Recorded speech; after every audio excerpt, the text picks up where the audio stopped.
Meyxananı şirin balamız Polada ad gününə əsr edirəm. Doğum günündə, həm də şad günündə Poladı təbrik eləyirəm ad günündə. Gör nə şirin baladı, maşallah olsun, həmişə sənin üstündə Allah olsun.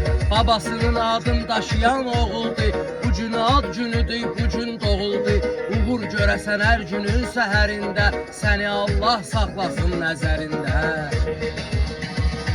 Bütün ailən yaman istəyir səni, ailənin göynən ürəyi sən yəni. Polad kimi bərk olasan həyatda, qeyri-adi şirinlik var Poladda. Mən səni təbrik edirəm bir daha, səni əmanət eyləyirəm Allaha. Öpürəm mən sənin nurlu gözündən, salamat qal müqayət ol özündən.